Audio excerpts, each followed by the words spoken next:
It's late September and we're starting out this breezy morning in search of Lake Michigan perch. Lunch. That's perfect size right there. A quick stop for a fish fry, and then back on the water for giant sturgeon. Whoa! 9 million acres of forest, 1,700 miles of continuous shoreline, 4,300 lakes, 12,000 miles of streams, more than 300 waterfalls, 15 counties, 2 time zones, and 1 area code. Welcome to the Upper Peninsula. Welcome to 906 Outdoors.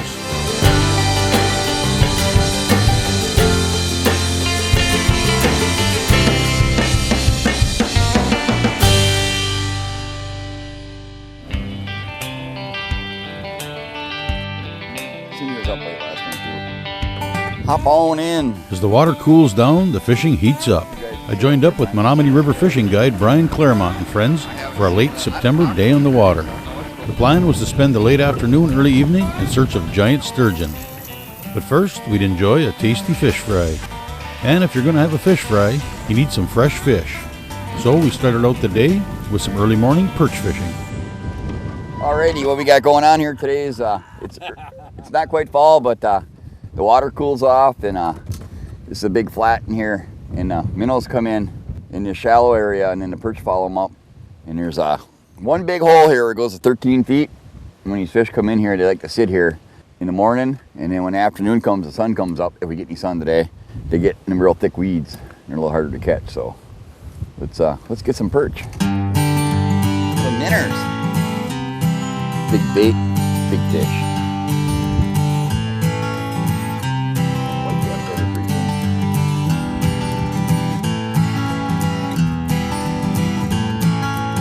Another one of my little perch rigs I like. This is just a cast master on here, and what I did is I tied a piece of line on here and then put a size 10 hook with a little orange bead, and that way when you jig this, you got the flasher, and that brings the perch in, and then they bite the minnow. And of course I want to give this one to Jeff, so he'll be the first one to catch fish with it.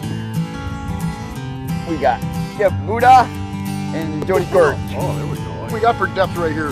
Right here, 12 feet. 12 feet. You guys are right on the edge of the weed, so just drop it right over the side of the boat.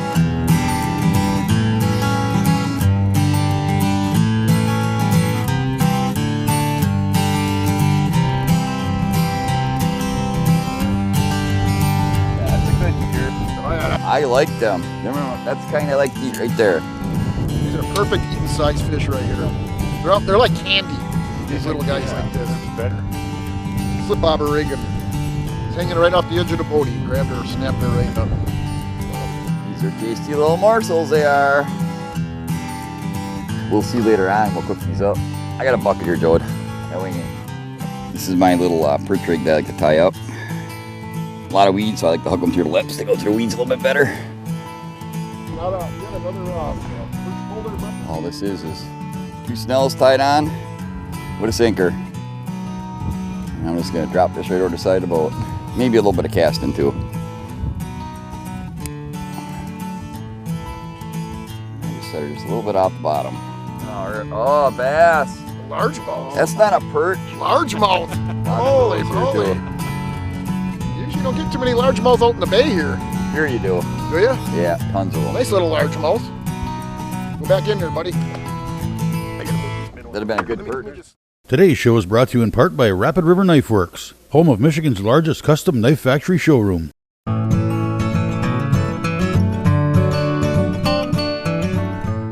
Yeah, it's been kind of a weird year this year. We had a lot of rain, and then it started to get close to fall, and it started to cool off, and then it warmed back up. So the water temperature right now is 70 degrees.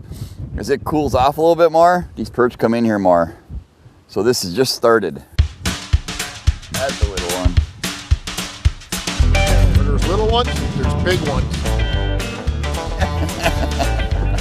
They gotta be little before they get big though. I like them little ones, man. They taste good. Here. These are little largemouth. Now that's a bass, eh?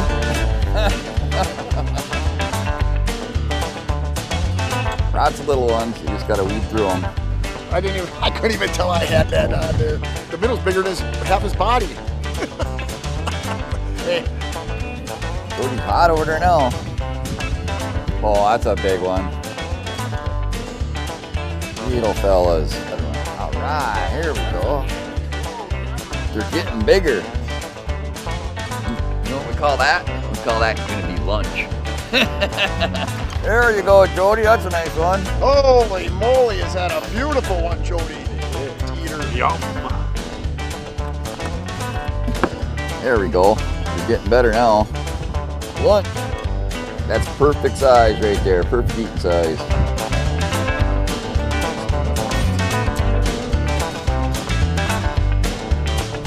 There you go, Jeff. Give him about the thing. There you go. He's not. Oh, bluegill. This is a good one here. This is a big one. How's that for a perch? I told you there's some big ones in here. Here's a jumbo. That's all 12 inches. All right, this is a perch fisherman's best friend right here. It's a roller or a tumbler, and you put the perch in here, it scales them.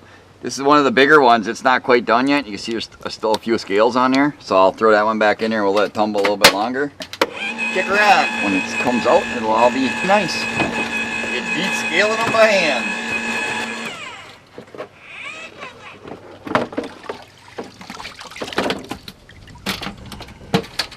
Okay, look right down in there if you want. You can see there, you're all nice and scaled.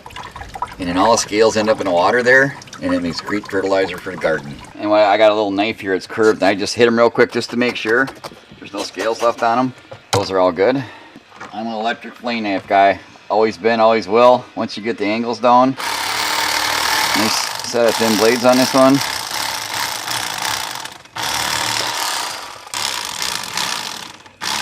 A lot of people make a mistake when they're filleting. They just hold the trigger down and you fly through it. You want to feather it a little bit, because then if you're making any mistakes or you're getting a little out of position on your angle, you can fix it then.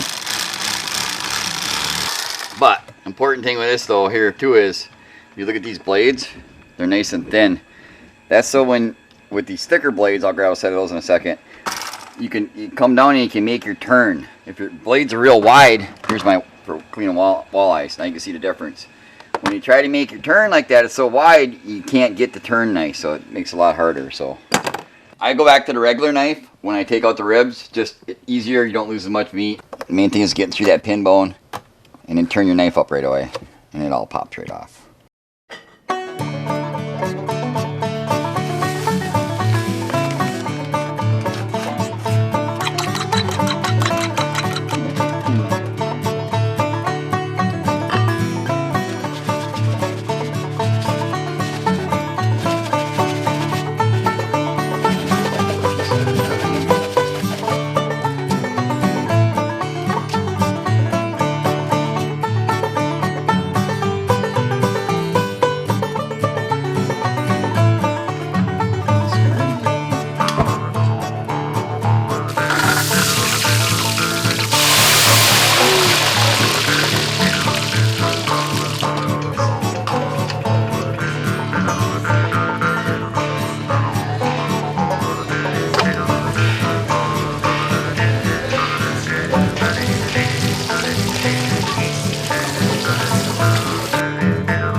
906 Outdoors is brought to you by Race Driven, your source for premier power sports products.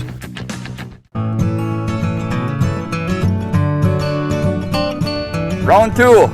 We went perch fishing this morning, and then we cleaned them all up and ate them, and now we're gonna do a little sturgeon fishing. And this rig here is just a regular sucker with a slip sinker. Run your line through the slip sinker, let her drop down, tie a barrel on it. And then I've been running 30-pound line for a leader for these sturgeon, because there's some pretty beefy fish. Did you catch that one that came out of the water? That was a big one. But we'll get some lines in the water and then we'll have some time to play around. And we're gonna run a three-way here. Just a little three-way with a pancake sinker. It don't snag as much and it lays flat like this. And since it's so windy today, and we're gonna put just another sucker on this. And just like when I walleye fish, I like to put a little keeper on there, keeps that sucker on there. Just a little piece of cut up twister tail or something on the end. Get to it. Here we go, we're gonna do a little bit of cut bait here. These are just some regular suckers. What I like to do is just like fillet them. Sounds just like I'm filleting a fish. I like that tail section on there. I'll cut it just like that. Now that's a good piece of cut bait there too.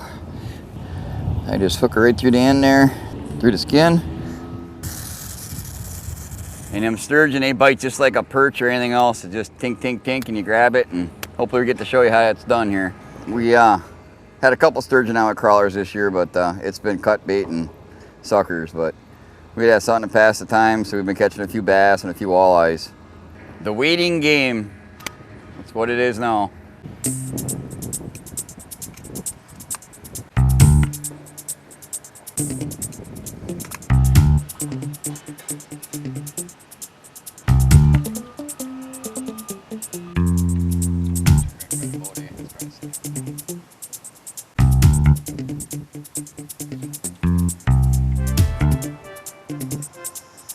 Lake sturgeon are the only sturgeon species common to the Great Lakes Basin and are the largest freshwater fish native to that system.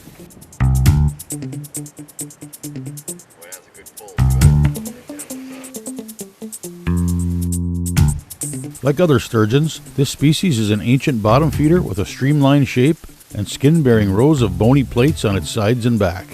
Sturgeon use their elongated spade-like snout to stir up sediment on the beds of rivers and lakes while feeding.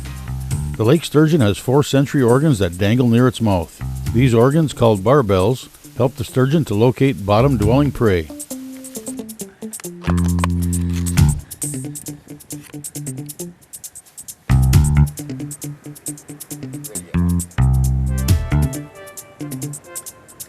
The lake sturgeon has taste buds on and around its barbels near its rubbery lips. It extends its lips to vacuum up food, which it swallows whole due to its lack of teeth. Its diet consists of insect larvae, worms, leeches, and other small organisms it finds in the mud. Fish are rarely found in its diet and are likely eaten by accident only. Oh yeah, there's somebody home. I got one. He ain't very big. That's not what we're looking for. That's not what we're looking for. But you gotta kill the time somehow. Little bass. Adult sturgeon habitually return to spawn in the streams where they were born, often migrating long distances up rivers in the spring. Sexual maturity in females is reached between 21 and 33 years, and in males between 8 and 12 years, but may take up to 22 years. This is not what we're looking for. But I guess we gotta pass the time somehow. I got another one.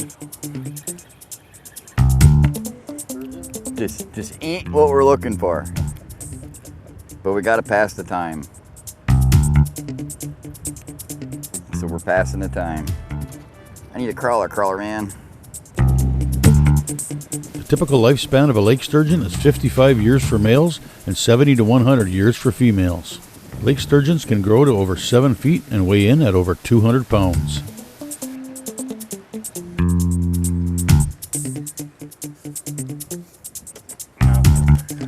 Stuff cleared. Come on, come on. Oh no, it's a bass. Never mind, it's a bass. This is a big bass though. Boy, I thought that was gonna be a sturgeon. This is a big bass. We're gonna hand land it too. It's a nice bass though. Oh, look at this bass. That's why I thought it was a sturgeon. On cut bait too. Are you done? Oh, he's barely hooked. Here, buddy. I want to grab that hook. Come here. There we go. Well, that's a little bit better. The way that pulled at first, I thought that was a sturgeon. But still, that's an 18-inch bass. Not what we're looking for.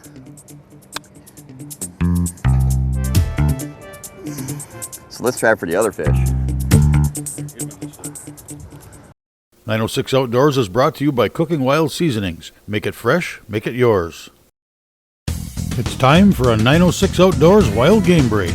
I stopped in at the gun shop to get the scoop on patterning a shotgun. There's a number of different ways of patterning your shotgun, some of them practical and a couple of them are very, very complicated and mathematically convoluted. There's a practical method for doing this process. With that method, you use a 30-inch main circle, but you vary the distance to the target. So at full choke, you do your shooting from 40 yards, but then for modified, you go to 35 yards, for improved cylinder, 30 yards, and for cylinder bore, which is no choke at all, 25 yards. And what you're really looking for is your even shot distribution. You check your patterns and see how the particular one is that you used, but then you want to, just like you do for your rifle, selecting the particular load and bullet and so forth that is going to perform best for your rifle. You do the same thing with your shotgun and you get a variety of them and you try a variety of them because no two are going to perform the same. We pretty well filled our 30-inch circle. The pattern is fairly evenly distributed, but there are a few areas that are void of shot. When you're evaluating your target to know if the load is going to be a good one for that particular gun that you're shooting, you can just put your fist there for the voids and just put an X there or mark them if you wish, and then see how many voids you have in that pattern. This would have been a very thoroughly killing shot. You notice on this particular target, it's a little heavier distribution of shot above the center line than it is below. And that's because most shotguns are set up so that your aim point, you would have your bird up in this position just sitting on your front bead. And so you want your shotgun to shoot up into this area more because that's the natural aim point that most shotguns are set up for. Here we go. This is Sturgeon for sure. Quick. We on. Come on, he's coming up.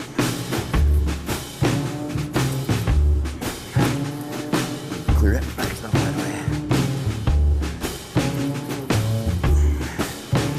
How big it is, but whoa! It's a nice one. The back anchor, Chris. Oh, there he goes. Oh, power.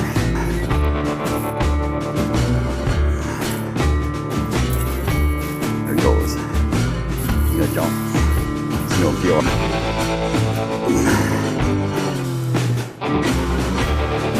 Oh. Get those rods all out of the way. We got a while yet. We got just that part. Oh.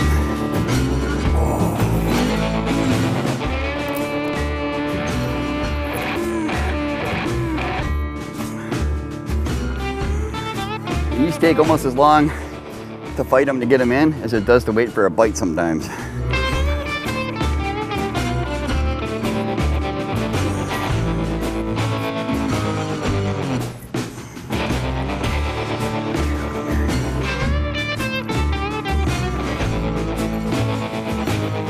See who tires out who.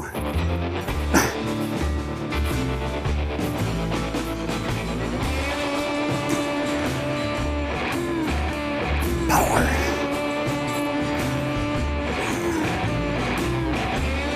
Not yet. Oh, I had him off the bottom there. Not for long though. There he is. He's losing bubbles now, so he's getting tired. Back around.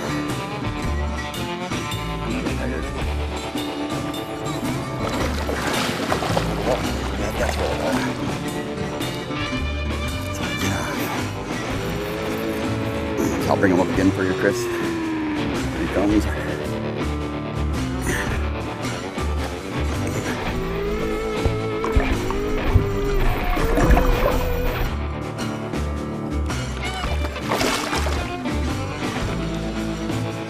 Chris, you want to try grabbing this one by the tail?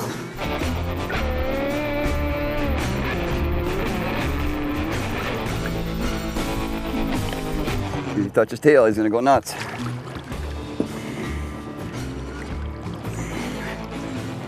There you go, grab him. Grab him. Pull him out. I'm trying. Woo! Water's cold.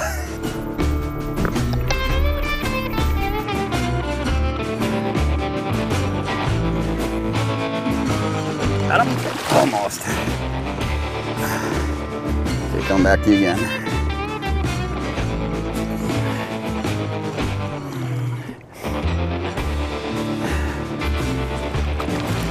Got him? Got him? Yep.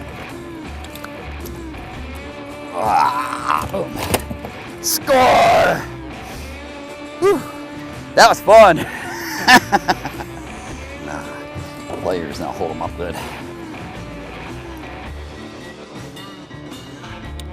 You want to flip, doesn't he? This side, this side. Oh. He was coming unhooked. There we go. Just, we'll do it quick here, see what big he is. Oh yeah, he's probably 55.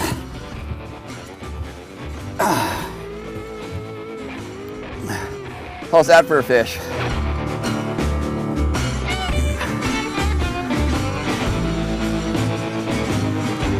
Now that's a fish. So we're gonna let this bad boy go. And they're pretty tough fish.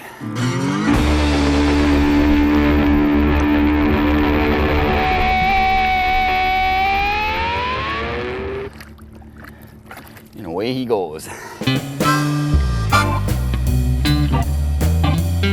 Feel free to join us on Facebook or visit us at 906outdoors.com for a look at all of our shows, as well as the 906 Outdoors Fishing Report, shopping, and more. Thanks for watching, and we invite you to join us next week for another adventure right here on 906 Outdoors.